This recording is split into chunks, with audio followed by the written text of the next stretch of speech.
வேதோ நாராயண சாட்சாத். பகவான் தான் வேதம், வேதம் தான் பகவான். வேதம்னா அறிவுன்னு அர்த்தம். மனசாட்சின்னு இன்னைக்கு சொல்றோமோ நான் இந்த பாபியும் சொல்றானே, மனசாட்சிக்கு விரோதமான மனசு. அது என்னடா மனசுனா என்ன? சயின்டிஃபிக்காக நீ ஃபிசிக்கலாக ப்ரூவ் பண்ண முடியுமா? அது இன்னைக்கு ரிசர்ச்சில் ப்ரூவ் பண்ண முடியுமா? மனசுங்கிறது கட்டையாக இருக்குமா, குட்டையாக இருக்குமா, பட்டையாக இருக்குமா, எப்படி இருக்கும்? அது ஒன்று இருக்கணும். நீ ஒரு அயோக்கியத்தனம் பண்ணால் பண்ணாதேன்னு சொல்கிறதும் அதுதான் பகவான்கள். அறிவு எல்லாத்துக்கும் ஆதாரமாக வாயானை வாயானை மனத்தானை மனத்தினுள் கருத்தானை கருத்தறிந்து முடிப்பான் தன்னை அப்படிங்கிறார் அப்பர் சுவாமிகள். எல்லாமாவே அவன் தான் இருக்கான். அந்த மனிதர்கள் எப்படி வாழணும்னு வேதம் சொல்றது. சத்தியான்ன பிரமதிதவ்யம், தர்மான்ன பிரமதிதவ்யம், குஷலான்ன பிரமதிதவ்யம், பூத்தீன பிரமதிதவ்யம், சுவாத்தியாய பிரவச்சனாபியான்ன பிரமதிதவ்யம். இதற்கு எதிர்மறையா வாழ்ந்தா அது பாபம்னு அர்த்தம். ஆத்மகுணம், ஆச்சாரம், ஆராதனம், இந்த 3 தொகுப்புக்கு மனித தர்மம்னு பேர். பொதுவா தர்மம்னா என்ன, அதர்மம்னா என்னங்கிறது ரொம்ப விஸ்தாரமாகவும் உபன்யாசம் பண்ணலாம். சுலபமா புரிகிற மாதிரி பரோபகார புண்ணியாய பாபாய பரப்பீடனும்ட்டார் வியாசர் ஒரே வார்த்தையில். பிரத்தியார சந்தோஷப்படுத்துற மாதிரி நீ வாழ்ந்தேன்னா அது புண்ணியம், உபகாரம். இங்க சந்தோஷம்னு கூட சொல்லலை, பிறருக்கு உதவி செஞ்சா. ஏன்னா ஒருத்தரை சந்தோஷமே படுத்த முடியாது, அதுதான் வாழ்க்கை. யாரையுமே யாரும் சந்தோஷப்படுத்த முடியாது. என்ன பண்ணினாலும் என்ன செஞ்சேன்னு தான் கேட்பான். நம்ம கடமையை தான் நாம் செய்ய முடியும். உபகாரம்னு தான் பரோபகார புண்ணியாய பாபாய பரப்பீடனம். பிரத்தியார ஹிம்சை பண்ணினா அது பாவம்னு சொல்லு. இவனால எத்தனையோ பேர் மனசு வருத்தப்பட்டிருக்கா. பல பேர் மனசு வருத்தப்படுற மாதிரி இவன் நடந்துன்னு இருக்கான். இவன் தர்மத்தை இவன் விலகி வந்திருக்கான். அதெல்லாம் சரி, இதெல்லாம் இந்த ஜென்மால பண்ணின பாவம் தானே? ஆமா. இவன் கோட்டி ஜென்மாவில பண்ணின பாபத்துக்கு இப்போ ஒரு பிராயஷ்சித்தம் பண்ணிண்டானே, அது தெரியுமான்னு கேட்டான் விஷ்ணு பார்ஷதர்கள். அயம் ஹி கிருத நிர்வேஷா ஜென்ம கோட்யம் ஹசாமபி யத்வ்யாஜஹார விவசா நாம ஸ்வஸ்தயனம் ஹரேஹே. என்ன பண்ணினான்? நாராயணா அப்படின்னு சொன்னான். அவன் சொன்னா நாராயணான்னு அவன் பிள்ளையை தான் கூப்பிட்டான். ஒரு தடவை தான் சொன்னான், புத்திபூர்வமா சொல்லலை. இது பகவன் நாமான்னு தெரிஞ்சு அவன் சொல்லலை, ஸ்ரத்தையோட சொல்லலை, பக்தியோட சொல்லலை. ஒரு தடவை நாராயணாங்கிற வார்த்தையை சொன்னாலே கோட்டி ஜென்மாவில் பண்ணின பாவம் போகுமா அப்படின்னா, அதுதான் அந்த நாமாவுக்குள்ள மகிமேன்னா. இவன் அப்படிலாம் சொல்லலையேன்னா, அப்படிலாம் சொல்ல வேண்டாம். ஸ்ரத்தாபூர்வமா பக்தி பூர்வமா சொல்ல வேண்டாம். ஏன் அப்படின்னா, நீ ஸ்ரத்தாபூர்வமா சொன்னாலும் பக்தி பூர்வமா சொன்னாலும் உன்னோட ருச்சி. ஆனா நாராயணாங்கிற நாமத்துக்கு என்ன சக்தியோ அது வேலை செய்யுது. இப்ப நாராயணா உதாரணம் சாப்பாடுறது எதுக்கு சாப்பிட்றோம்? நாம பசி போறதுக்காக சாப்பிட்றோம். வெறும் சாதத்தை மட்டும் வச்சுன்னு சாப்பிட்டா பசி போகுமா? போகாத. அதுக்கு எதுக்கு பருப்பு, ரசம், குறும்பு, ஒவ்வொரு நாளைக்கும் ஒவ்வொரு சமையல்? எதுக்கு? அது ருச்சி. அது மாதிரி பக்திங்கிறது. இங்கே விதவிதமா பகவான் ஆராதிச்சா அது அனுபவம். அதெல்லாம் வெறுமனை எதுவுமே இல்லாம வெறுமனை உட்கார்ந்து ராமா ராமா ராமான்னு சொன்னாலும் பாவம் போகும். தெரியாம சொன்னாலும் போகும், தெரிஞ்சு சொன்னாலும் போகும். ஸ்ரத்தையா அஸ்ரத்தையவா, சாங்கேத்தியம் பாரிஹாஸ்யம் வா. மருந்து மாதிரி. மருந்து எப்படி நம்ம புத்தியை எதிர்பார்க்காது. அதை சாப்பிட்டோம்னா அதுக்கு என்ன வேலையோ அதை செய்யும். அது நெருப்பு எப்படி நாம தெரிஞ்சா தொட்டாலும் தெரியாம தொட்டாலும் அது சுடும். அது மாதிரி பகவன் நாமா அப்படிங்கிறது. இதுல ஏதாவது சந்தேகம் இருந்ததுன்னா நீ போய் உங்க ராஜாவை கேளுன்னா அந்த சந்தேகம் அங்கேயே நிவர்த்தி ஆச்சவாள். எப்படின்னா, இவ பாசக்கயிறு போட்டிருக்கா பத்தியில அந்த அஜாமிலன் மேல. பொதுவாக அந்த பாசக்கயிறோட ஒரு சிஸ்டம் என்னன்னா, இங்க லாக் பண்ணிட்டா ஹெட் ஆஃபீஸ் போய் தான் திறக்கலாம். அது அப்படி ஒரு சிஸ்டம் உண்டோனும். அது மாதிரி இங்கேருந்து பிடிச்சின்னு போயிட்டான்னா அங்கே போய் வெரிஃபிகேஷன் பண்ணிப்பா. வெரிஃபிகேஷன் பண்ணிட்டு இந்த ஜீவன் தான் ஒன்று அந்த கயத்தை அவுப்பா. அந்த ஜீவனை விடும்போது முதல்ல விட்டுடுவா. அந்த சரீரத்துக்கு புகுற சக்தியை எடுத்துன்னு விட்டுடுவா. அந்த ஜீவன் இது 3.25 நாழி இந்த ப்ராசஸ் நடக்கும். அதனால தான் ஒருத்தன் உயிர் போன உடனே ஒரு 3.5 மணி நேரம் 4 மணி நேரம் உடனே ஒரு காரியமும் பண்ணக்கூடாது, பேசாமல் வச்சிருக்கணும்.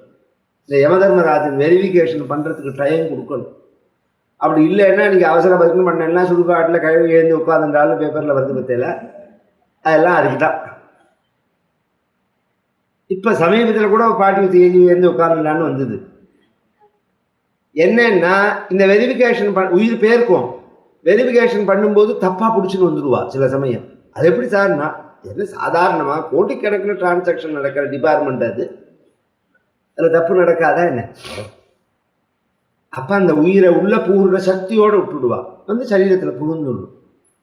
கரெக்டான ஜீவனாக இருந்தால் உள்ள பூர்வ சக்தியை எடுத்துன்னு விட்டுருவா. அந்த உடம்பை சுற்றி சுற்றி வரும். அதை கொண்டு போய் நாம் தகனம் பண்ணும்போது அந்த நெருப்பில் அதுவும் சேர்ந்து விழுந்து தகன ஜனித க்ஷுத்ருஷ்ணா தாக தாப உபசமனார்த்தம்னு தான். அதுக்கு வாசோதகம் திலோதகம்னு 10 நாள் ஜலம் விடுற மத்தியில் குளிர்ச்சியான இடத்துல அதை வச்சு கல்லை ஊனி அதில் ஆவாகனம் பண்ணி இளநீ பாலைகள் எல்லாம் வச்சு அந்த 10 நாள் அதுக்கு எரியும் உடம்பு. அதை விட ஆச்சரியம் சொல்லட்டுமா, ஒருத்தர் காலமானா அந்த ஞாதிகள் எல்லாருக்கும் 10 நாள் பசிக்கும். 10 நாள் தீட்டு சாப்பிடுவோம். அத்தனை பேருக்கும் கபகபன்னு பசிக்கும். ஏன்னா அதோட அடையாளம் அந்த சம்பந்தம், அந்த கனெக்டிவிட்டி. அதனால தான் எல்லாருக்கும் சாப்பாடு போட்டு எல்லாம் பண்ணுவான். ரொம்ப பசிக்கும், அது ரொம்ப தாகமாக இருக்கும். இப்பெல்லாம் அப்படியே விட்டுருவோம். நாம் வாத்தியாரம் எல்லாம் 10ஆவது நாள் பார்த்துக்கலான்னு சொல்லிக்கிறார். அந்த தகனம் ஆன உடனேவே பாஷாண ஸ்தாபனம் பண்ணிவிடணும், கல்லை ஊன்னிடணும். அதெல்லாம் சாஸ்திரங்கள் அதெல்லாம் என்ன ஆகுதுங்கிறதெல்லாம் சாஸ்திரங்கள்லேயும் இருக்குது, கருட புராணத்துலேயும் இருக்குது. அந்த ஜீவன் எப்படி வளர்றது, கதானுகதி என்னன்னு 10ஆவது நாள் தான் அதை விடுவிக்கிறதே. நாம் விடுவிச்சப்புறம்தான் அங்கே யம தர்மராஜன் அதை எடுத்து விசாரிக்கிறான். இந்த ப்ராசஸில் அந்த யம பாசம் இருக்குது பாருங்க, அது போட்டுவிட்டு அவுக்க முடியாது. இந்த அஜாமிலன் சரித்திரத்தில் என்னன்னா அவன் கழுத்தில் அவிழ்ந்திருக்காது. முதல்ல லாக் பண்ணது அவிழ்ந்திருக்கு. இவன் நாராயணான்னு எப்போ சொன்னானோ அப்பயே அது ரிலீஸ் ஆகிடுது. அதுலேருந்து இவன் பாபம் பண்ணல, இவன் அழிச்சுன்னு போக வேண்டியவன் இல்லை அப்படிங்கிறது நிரூபணமானதுனால அவனை விட்டுட்டு யமதூதர்களும் போயிட்டா, விஷ்ணு தூதர்களும் விட்டுட்டு போயிட்டா. நான் அஜாமிலன் மட்டும் பகவானுடைய ஒரு கருணையை நினைச்சு நான் ஒன்றுமே பண்ணலையே, கொஜாகம் கிதவத் பாதா, நான் எவ்வளோ பெரிய பாபி, பகவான் எப்பேற்பட்ட கருணாத்மா, கொச்சா நாராயணா ஏத்தி, ஒரு தடவை நாராயணா அப்படின்னு சொன்னதுக்கு இத்தனை மகிமையா. இப்போ ஜென்மா முழுக்க சொன்ன. அதான் ஆழ்வார் சொல்லுவார், நாராயணான்னு பிள்ளைக்கு பேர் வச்சுட்டா நாராயணன் தன் அன்னை நரகம் புகார். பிள்ளைக்கு நாராயணான்னு பேர் வச்சுட்டா அவம்மா நரகத்துக்கே போக மாட்டான். நாராயணான்னு கூப்பிட்டா, ஆனால் கூப்பிட விடாது பாப்பம், நானும்பா. இது மாதிரி எதையாவது கிருத்திரிமமாக தோணும் புத்தி. கேட்டால் ஷார்ட்டாக கூப்பிட்றேன், க்யூட்டாக கூப்பிட்றேன்னு எத்தையாவது சொல்ல வேண்டியது. பகவான் நாமாவை எப்படி சொல்லியிருக்கோமோ அப்படி தான் கூப்பிடணும். உங்களுக்கு ஷார்ட்டாக கூப்பிடணும்னா ஷார்ட்டாகவே வைக்கலாமே, அதுதானே கிருஷ்ணா ராமா இப்படிலாம் வச்சுட்டு போனோம்.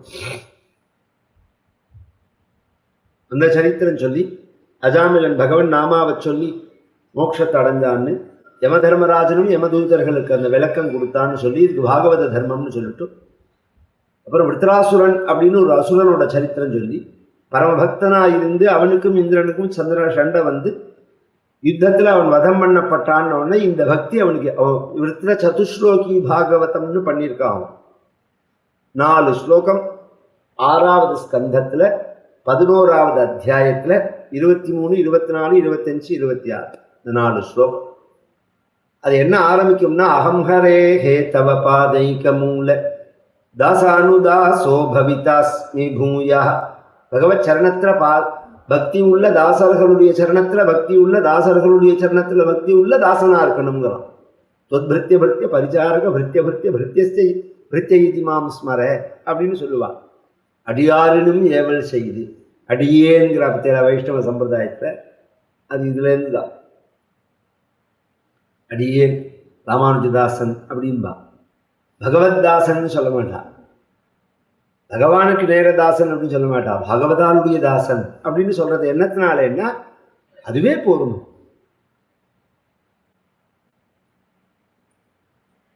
அப்படி இருந்தாதான் மனசு பகவான் நினைக்கும், வாக்கு பகவன் நாமா சொல்லும், கை கால்கள்லாம் பகவத் கைங்கரியம் பண்ணும். இதுக்குதான் இந்த ஜென்மம். திருக்கரணத்தினால பகவத் ஆராதனம் பண்ணணும், வாக்குனால பகவன் நாமா சொல்லணும், மனசுனால பகவானை நினைக்கணும், கை கால்களால பகவானுக்கு கைங்கரியம் பண்ணணும். இதைத்தான் நான் விரும்புறேன். நனாகபிருஷ்டம் நச்சபாரமே, இதை இது பகவானை பார்க்கணும்னு அவன் சொல்லல, அந்த பகவானை பார்க்கணுங்கிற எண்ணத்தோட தவிக்கணுங்கிறான். அந்த தவிப்புக்கு தான் பக்தின்னு பேர்.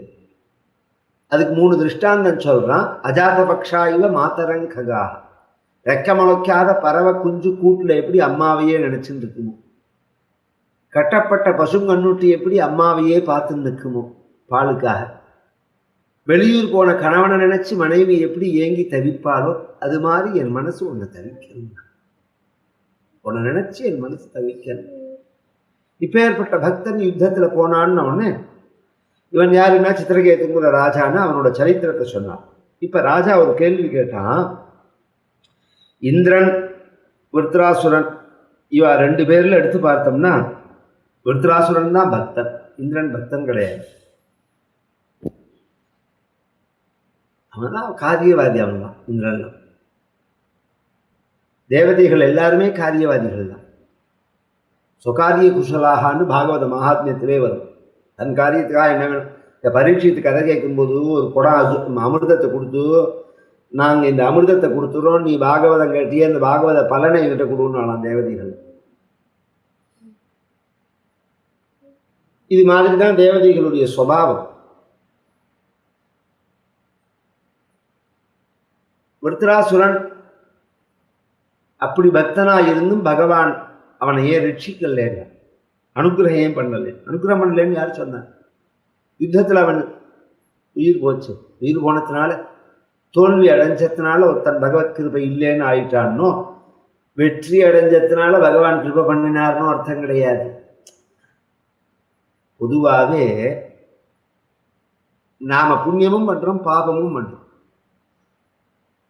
நம்மளுடைய புண்ணியங்கள்லாம் சுகத்தினால கழியறது, பாபங்கள்லாம் துக்கத்தினால கழியறது. இது அடிப்படை. எல்லாருமே உலகத்துல நல்லவன் கெட்டவன் வித்தியாசம் இல்லாம எல்லாருமே பகவானை பூஜை பண்றான். யார் பகவானை என்ன வேண்டி பூஜை பண்றாலோ அதுக்கு பகவான் கிருபை பண்றான். யாருக்கும் பகவான் கிருபை பண்ணாம இல்லை. நல்லவனா கெட்டவனாலாம் பகவான் பார்க்கறது கிடையாது. அவன் என்ன கேட்கிறானோ அதை கொடுத்துருவான். ஆனா பகவான் உண்மையா கிருபை பண்றது யாருக்கு? அந்த கிருபைன்னா என்ன அர்த்தம்னா, யாருக்கு சத் சங்கத்தை கொடுக்குறானோ, யாருக்கு பக்தியை கொடுக்குறானோ அதுதான் கிருபைங்கிறது. இவன் பதவியில இருந்தான், பணத்தோட இருந்தான், பணக்காரனா இருந்தான், பெருமையா இருந்தாங்கிறதுனால பகவான் கிருபை பண்ணினார்னு சொல்ல முடியாது. சௌக்கியமா இருக்கிறத வச்சுட்டு பகவான் கிருபைன்னு நாம சொல்றோமே தவிர, பணக்காரன் வீட்டில் நாயும் தான் சௌக்கியமா இருக்கு. அதுக்கு தனி படுக்கை, தனி ரூம், அதுக்கு ஏசி, அதுக்கு போயிட்டு வர்றதுக்கு ஒரு காரம். சில இடத்துல பார்த்துருக்கேன். அறமில்லார் திரவியமெல்லாம் அழிய வேண்டினார் ஔவையார் ஒரு பாட்டில் சொல்லும்போது, தர்மம் பண்ணாம சம்பாதிச்ச சொத்து இருக்கு பத்தியில, அது அழியறதுக்கு தான் இந்த பாதை எல்லாமே. இப்படி அதுக்கு அவக்கா பண்ணும். அந்த நாய்க்கு என்ன உபசாரம், அதுக்கு என்ன ஆகாரம், போர்வை என்ன, மெத்த என்ன, கார் என்ன, அதுக்கு ஒரு சர்வெண்ட் வேற, அசிஸ்டன்ட் வேற, அதுக்கு ஒரு கோவிலை கட்டி பூஜை பண்ணாலாது பிரயோஜனம் உண்டு. 4 குழந்தைகளை படிக்க வச்சா உண்டு, 4 பேருக்கு கல்யாணம் பண்ணி வச்சா உண்டு. இந்த புத்தியெல்லாம் வரதா எங்கேயாவது? ஒரு குடும்பத்துல விளக்கேற்றணும்னு நமக்கு தோன்றதா? அதெல்லாம் வாழ்க்கையில பண்ணணும். வெறும் பூஜை பாராயணம் மட்டும் கிருபை இல்லை. பொதுவா பக்தியோட ஒரு அடையாளமே கருணை தான். யாரை பார்த்தாலும் நமக்கு இறக்கம் வரும். எல்லாத்தையும் நமக்கு இறக்கம் வரும். எல்லாருக்கும் உபகாரம் பண்ணணும்னு தோணணும். என்னோடதுன்னு வச்சுக்கணுங்கிற எண்ணம் இல்லாமல் போகணும். இதெல்லாம் பக்தியினுடைய அடையாளம். யார் கஷ்டப்பட்டாலும் தாங்காது மனசு. அப்படி கிருபை பண்ணணும். அதெல்லாம் பண்ணுறமா அப்படியே பார்த்தேன்னா வரலாம் நன்னா இரும்பு கேட்டெல்லாம் போட்டு நன்னா ஒரு தென்னை மரம் அளவுக்கு சுவர் காம்பவுண்டு சுவரை கட்டி வச்சு உள்ள என்ன ஃப்ராடு பண்ணுறான்னு தெரியாமல் இருக்கிறதுக்காக கடைசியில் பூதம் புதையலை காக்கிற மாதிரி அதுக்கு வாயை பிறந்துட்டு போகிறான். என்னத்தை கொண்டு போனால் என்ன சௌக்கியமாக இருந்தான் எல்லாம் கேட்கறதுக்கு எது சௌக்கியமான வாழ்க்கை. இது மாதிரி 4 பேருக்கு ஒரு உபகாரமாக வாழக்கூடியது தான் ஆத்ம திருப்தியை கொடுக்கும். நம்மளை நாமே ஒரு நிமிஷம் நிமிந்து பார்த்துட்டோம்னா ஒரு திருப்தி வரணும். நம்மளை கண்டு நாமே வெறுக்கிற மாதிரி நாம் வாழக்கூடாது. படுத்துட்டா தூக்கம் வரும். நம்ம பண்ணதெல்லாம் ஞாபகம் வந்து தூக்கமே வராது சில பேர். எங்கள் ஊர் பக்கத்தில் சேங்காலிபுரம்னு எங்கள் ஊர், அது ஒரு பெரிய மாமா முத்தத்தில் ஈசி சேரை போட்டுட்டு ராத்திரி முழுக்க 1/2 மணி நேரத்துக்கு ஒரு தடவை ஏறாங்க அப்படிம்ப. ஏறாங்க இந்த கூர்கா விசில் அடிக்கிறான் பத்தியில அது மாதிரி ஒத்தனும் இல்லை. இவர் சேர்த்து வச்சிருக்கிற அந்த பணத்தை எவனா கொண்டு போயிட்டான்னா என்ன பண்றதுன்னு ஆயுஷ் முழுக்க தூக்கம் இல்லாமையே செத்தார். இதெல்லாம் என்ன வாழ்க்கை வேண்டி எடுக்க சொல்லு. படுத்தா அப்படி ஜம்முன்னு தூங்கினோம்னு இருக்க வேண்டாம. பகவான் கிருபை பண்றது எதுல என்ன பக்தி இல்லை. இப்ப இந்திரனுக்கு வெற்றி கிடைச்சது. வெற்றி கிடைச்சா பின்னாடியே தோல்வி வரும். வெற்றி கிடைச்சா தோல்வி வரும். ஐயோ பகவான் சமமா இருக்கான் எல்லாத்தையும்ங்கிறதுக்கு உதாரணம் தான் அயோக்கிய பய கூட பதவிக்கு வருது அடையாளம். ஏதோ பூஜை பண்றான் அதனால பதவியில் வரலாம். பகவான் மட்டும் கிருபை பண்ணல சமமா இல்லைன்னா கெட்டவனும் உயர்ந்த இதுக்கு வர முடியுமா என்ன வாழ்க்கை வந்து தானே இருக்கா. சௌக்கியமா இருக்கானா இல்லையாங்கிறதுலாம் வேற விஷயம். அந்த சப்ஜெக்டுக்குள்ள நம்ம போக வேண்டாம். எதுக்கு சொல்றேன்னா பகவான் எல்லாருக்கும் சமமாக தான். ராவணனும் வந்தான், கும்பகர்ணனும் வந்தான், சிசுபாலனும் வந்தான், சூரபத்மனும் வந்தான், இரண்யாட்சன் எல்லாருமே தான் ராஜாவானா. ஏன்னா எல்லாரும் பகவானை பூஜை பண்ணா கிருபை பண்ணினான். ஆனா நிம்மதியா இருந்தான்னு சொல்ல முடியாது. விருத்தராசுரன் பரமபக்தனா இருந்தான். இந்திரன் அப்படி இல்லை. பகவானுக்கு ஜாதி மதங்கள்லாம் கிடையாது. யார் பக்தி பண்ணாலும் கிருபை பண்ணுவான். பக்தி பண்ணவாளுக்கு பகவான் எப்படி கிருபை பண்ணுவான்ங்கிறதுக்கு ஒரு சரித்திரம் சொல்றேன். அசுரனான பிரகலாதனுக்காக பகவான் ஒரு அவதாரம் பண்ணினார். நீ அசுரர்களை கண்டா பிடிக்காதான்னு தானே கேட்டேன். பகவானுக்கு அப்படிலாம் கிடையாது.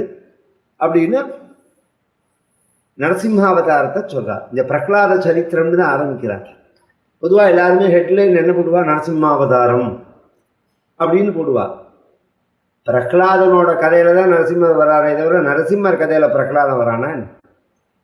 இது முக்கியத்துவம் பிரகலாதனுக்கு தான். இது தர்மபுத்திரருக்கு நாரதர் சொன்னதாக இந்த கதை சொல்லப்படுறது. இரண்யாட்சங்கிற தன்னோட சகோதரன் வதம் பண்ணினத்தினால ஹிரண்யகசிபுங்கிற அசுரன் பிரம்மாவை குறித்து தபஸ் பண்ணி வரன்களை அடைஞ்சு சக்கரவர்த்தியாகி உலகம் முழுக்க ஹிம்சை பண்ண அவனுக்கு 4 குழந்தைகள், ஹ்லாதன், சம்ஹ்லாதன், ஆஹ்லாதன், பிரஹ்லாதன். 4வது பிள்ளைக்கு பிரகலாதன்னு பேர்.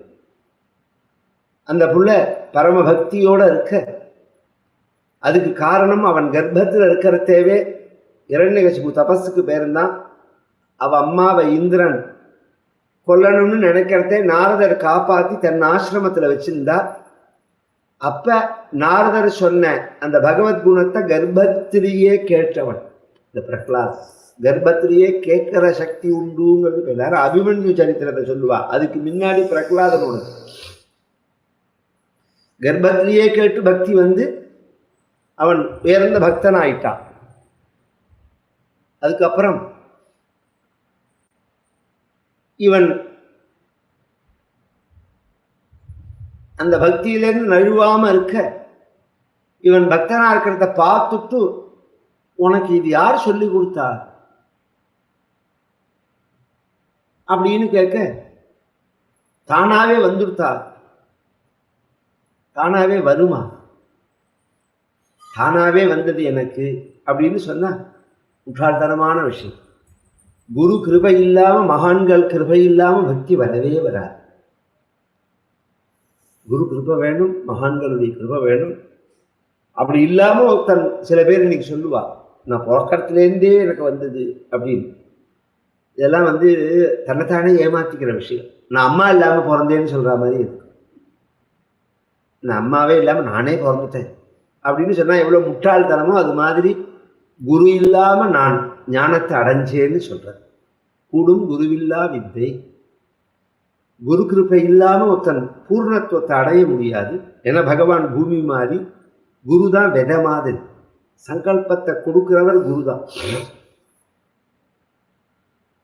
இந்த பிரகலாதன் நாரதருடைய கிருபையினால அப்படி இருக்க, இவனை கொல்லணும்னு எத்தனையோ முயற்சி பண்ணி கொல்ல முடியாம போக, இவனும் இவனுடைய பக்தியை விருத்தி பண்ணிட்டே வர, ஒரு கட்டத்தில் இவனை ரூம்ல வச்சு அடைச்சுட்டான்.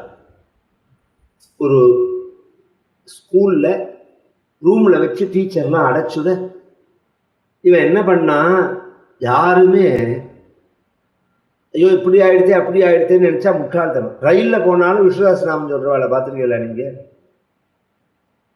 சொல்லுவா.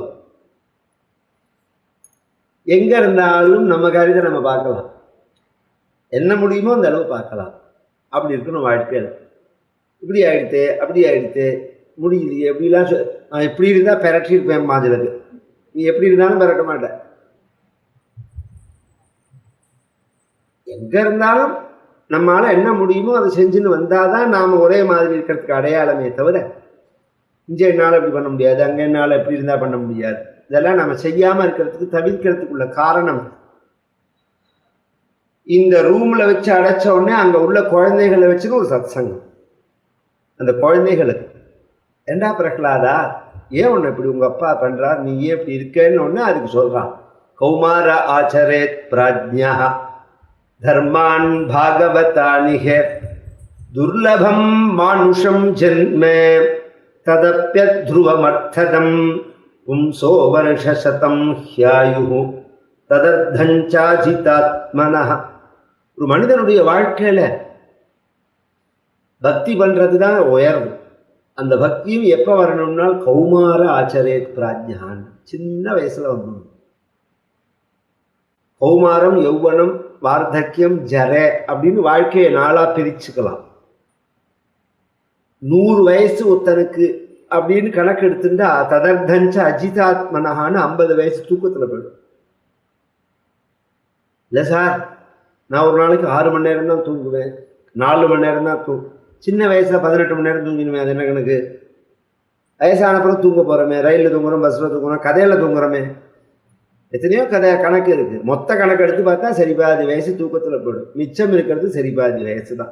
கொஞ்சம் யோஜனை பண்ணி கேட்கணும். இதையும் நாளாக பிரிக்கணும்.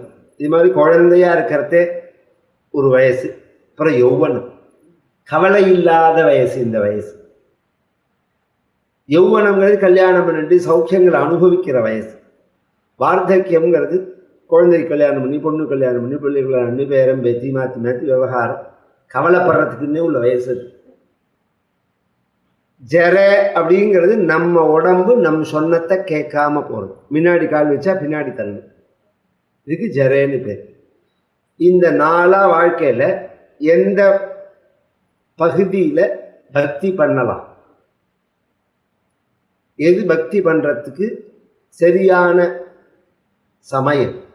எல்லாரும் என்ன சொல்லுவா, ரிட்டையர்ட் லைஃபும்பா. பெரும்பாலும் எனக்கு தெரிஞ்சு அத்தனை பேரும் சொல்றதே அப்படிதான். அதில் 2 பிரச்சனை சொல்றேன் நான். முதல்ல ரிட்டையர் ஆகணும். யமதர்மராஜ் என்ன மச்சினா ஷட்டகனா நம்மளை ரிட்டையர் ஆக விடணுமே. காப்பி குடித்தால் கடவா யார் வழிஞ்சுது அப்படின்னு பேப்பரில் போடுறான். அது எவ்வளோ அவர் பல்லு தேய்க்காமல் சந்தியானம் பண்ணாமல் ஆசையாக காப்பியை குடிக்கிறார். அதை நமக்கு முழுங்கிற பிறந்த யமன் விடக்கூடாதோ, அதெல்லாம் கூட நிர்ணயம் கிடையாது. அதனால தான் தஞ்சாவூர் ஜில்லாவில் நாளைக்குன்னே சொல்ல மாட்டா, பொழைச்சி கடந்தான். ஆமாம், பொழைச்சி கடந்தா. நாளைக்குங்கிற பேச்சே கிடையாதுங்க. பொழைச்சி கடந்தா, நாளைக்கு இருந்தால் பார்ப்போம், இருப்போன்னு யார் சொல்ல முடியும்? இது ஒன்று. அப்படியே இருந்தோம்னு வச்சுக்கோங்க, கவலை தான் மிச்சம் இருக்கு. பிள்ளைய பற்றி கவலை, பொண்ணை பற்றி கவலை, பேரம்பேத்தியை பற்றி கவலை. இது ஒரு ஆச்சரியம் என்ன தெரியுமோ, நீ பேசாம இருந்து தொலையேன்னு தான் அவ சொல்லுவா, இவாளால கவலைப்படாம இருக்க முடியாது. அமெரிக்கால ஸ்கூலுக்கு போன பேரன் வீட்டுக்கு வரல அப்படின்னு இங்க உட்காந்து கவலைப்பட்டு இருக்கும். என்ன பிரயோஜனம்? இங்க பட்டும் கவலைப்பட்டதுனால அவன் என்ன அங்கே வந்துட போறாங்க? ஏதோ ஒரு விஸ்வசநாமத்தை சொல்லி துர்கா சப்ததி பாராயணம்னாலாவது அது ஒரு வழி. அதற்கு க்ஷேமமாக இருக்கணும்னு ஒரு காரியத்தை பண்ணினா அந்த விஷயம் வேற. அப்படி இல்லாமல் உட்காந்து வெறுமனை கவலைப்படுறதுனால ஜரேங்கிறது என்னன்னா, நம்ம உடம்பு நம் சொன்னத்தை கேட்காத நிலை. இப்படி வாயில விட்டுக்க போனா மூக்குல கொண்டு விட்டுக்கும் காஃபியை, பின்னாடி வச்சா பின்னாடி தள்ளு. அது சாஸ்திரம் என்ன சொல்றதுன்னா, சர்வஜன பரிபவ ஹேது ஜராங்கம், எல்லாரும் பரிகாசம் பண்ற டைம்னு. அப்படிலாம் இல்லையே சார். நம்ம தடுமாறினாலோ கீழே விழுந்தாலோ ஒரு தடவை விழுந்தா தூக்கி விடுவோம், திரும்ப திரும்ப விழுந்தா ஒன்று கோச்சிப்போம் அல்லது சிரிப்போம். சொல்லனே சொல்லி தொலைக்கிறேனே பேசாம இரு அப்படித்தானே சொல்லுவார். அப்ப எல்லாராலையும் பரிகாசம் பண்ணக்கூடிய நிலையாயிடுறது. கண்ணு கேட்காது, நடக்க முடியாது, வாக்கு பேசாது, நினைவு தப்பு, இது எல்லாமே போனப்புறம் அப்ப நீ என்னத்தை பக்கவான பண்ண முடியும்? நடையும் தளர தேகம் ஒடுங்க நாவது குழல கண்கள் மங்க என்ன செய்வாய் துணையார் வருவார் அன்று என்ன செய்வாய் துணையார் வருவார் அன்று ஈசன் மலக பதமே மனமே கனமும் மறவாது. அபூர்வமான ஒரு கீர்த்தனை, ஒரு க்ஷணம் கூட மறக்காத. நாதன் நாமம் நீ பஜின்றே நாளை என்றால் யாரே கண்டார். நாளைக்கேன்னு சொல்லாத, இன்னைக்கே என்ன முடியுமோ அந்த தர்மத்தை இன்னைக்கே பண்ணிடும். இப்படிலாம் சாஸ்திரம் சொல்றது. சின்ன வயசு ஏன் ஒசத்தின்னா, அதுல சின்ன வயசு தான் பக்திங்கிறதுக்கு ஏன் ஒசத்தின்னா, சின்ன வயசுல கவலை இருக்காது. இந்த குழந்தை எல்லாம் இருக்கு, இதுக்கு என்ன கரண்ட் இருக்கணுங்கிற கவலையா, இன்னைக்கு ஷட் டவுனே அதுக்குள்ள அரைச்சி வைக்கணும்னு கவலையா, சமையல் பண்ணணும்னு கவலையா, சிலிண்டரை பத்தி கவலையா, சம்பாதிக்கணும்னு கவலையா, உப்பு புளியை பத்தி கவலையா, ஸ்கூல் எந்த கவலையுமே கிடையாது. விளையாடும் சாப்பிடும் தூங்கும், விளையாடும் சாப்பிடும் தூங்கும். இந்த சமயத்துல இந்த மாதிரி ஒரு சத் சங்கத்தில் இந்த குழந்தைகளை ஈடுபடுத்தி கதை சொல்ல சொல்லி நாமா சொல்ல சொல்லி அந்த ருச்சியை ஏற்படுத்தி விட்டுட்டோம்னா அந்த பலம் ஆத்ம பலமா இருக்கும். இதெல்லாம் சொல்லி எல்லா குழந்தைகளும் நாராயண நாராயணன்னு சொன்ன உடனே அவனுக்கு ரொம்ப கோபம் வந்து அவனை பிடிச்சி அழிச்சுன்னு வந்து, நீ யாருடைய பலத்துல அந்த பகவானுடைய நாமாவை சொல்ற அப்படின்ன உடனே, பலமே வைகுண்டா, பகவானுடைய பலம்தான், எனக்கு மட்டும் இல்லப்பா, என்னை பார்த்து அதட்டி கேள்வி கேட்கிறே உங்களுக்கே அவன் உள்ள இருக்கிறதுனாலதான் அப்படி மாற விரிச்சு பேச முடியாது. தவச்ச ஜெகதாஞ்சா பிசபலம் சயேவ, கதையே முடியல அதுக்குள்ள கோவி வைக்கிய, சயேவ திரைலோக்கியம் சகலமிதி தீரோயமகதீத்து அப்படின்ன உடனே, அப்படி பலமா உள்ள பகவான் எங்க இருக்கான்? உனக்கு பலமான பகவான் எங்க இருக்கான்? அரே குவாசௌ குவாசௌ சகல ஜெகதாத்மா ஹரிரிதி, எல்லா இடத்துலையும் இருக்கான். இல்லாத இடம்னு ஒன்று இருந்தான்னா இருக்கிற இடத்த சொல்றதுக்கு. இந்த தூண்ல ஏன் இல்லேன்னா அவன் கேட்கறான், இருக்கான்னா உடனே இவன் ஓடி வந்து அந்த தூணை குத்த, தூண் சார்னு சப்தத்தோட விரிய பகவான் உள்ளேன்னு நரசிம்மாவதாரம் பண்ணி வரால். தலைக்கு மேல சிங்க உருவம், கழுத்துக்கு கீழே மனுஷ உருவம், கழுத்து முழுவதும் பிடரி மயிர்கள் சாட்ட சாட்டையாக தொங்கிறது, விரிந்ததான நெற்றி, வில் போல் வளைந்ததான புருவங்கள், தீப்பந்தம் போல கண்கள், குகை போல வாக்கு, பயங்கரமான தித்தி பல்லு, சுழல்ற கத்தி போல நாக்கு, அண்ட சராசரங்களே அதிர்றா மாதிரி சிம்ம கர்ஜனை, கழுத்துக்கு கீழே மனித உருவத்திலையும் ஆயிரக்கணக்கான கைகள், ஆயிரக்கணக்கான கைகள்லையும் ஆயுதங்களை தாண்டி நகங்கள் வளர்ந்து இருக்கு, குறுகியதான இடுப்பு. இதோட வந்து அந்த இரண்யகசிபுவை பிடிச்சி இவன் தான் மேலே போய் விழுந்தான். நிலப்படியில வச்சுட்டு மடி மேல வச்சுட்டு சாயங்காலத்துல நகத்தினால அவன் வயத்தை கீறி ஏன்னா அவன் அப்படிலாம் வரம் கேட்டிருக்கான். எனக்கு பகல்லையும் மரணம் கூடாது, ராத்திரியிலையும் மரணம் கூடாது, சாயங்காலம் ஆகாசத்துலேயும் கூடாது, பூமியிலையும் கூடாது, நிலப்படி உள்ளேயும் கூடாது, மடி ஆகாசத்துலேயும் கூடாது, பூமியிலையும் கூடாது, மடி உள்ளேயும் கூடாது, வெளியிலையும் கூடாது, நிலப்படி. இது உள்ள வெளியிலங்கிறத பிரிக்கிற இடம் இது. அதனாலதான் நிலப்படி இல்லாத வீடு வைக்கக்கூடாது. இது எல்லை இது. அதனால அங்க காளி ஆவாகனம் பண்ணுவா. கிரகப்பிரவேசத்தின் போது காளி மகாலட்சுமி ஆவாகனம் பண்ணணும் ரட்சைக்காக. பகவான் வதம் பண்ணி தேவதைகள்லாம் ஸ்தோத்திரம் பண்ணி அவருடைய பகவானுடைய கோபம் அடங்காத போது பிரகலாதன் ஸ்தோத்திரம் பண்ண பகவானுடைய பிரகலாதனுடைய அந்த ஸ்தோத்திரத்தை பார்த்து பகவான் அவனை கட்டி அணைச்சி முத்தம் கொடுத்து சமாதானம் அடைய லக்ஷ்மி நரசிம்மமா தரிசனம் கொடுத்து பிரகலாதனுக்கு பகவான் பரமானுகிரகம் பண்ணினாருங்கிற சரித்திரம்.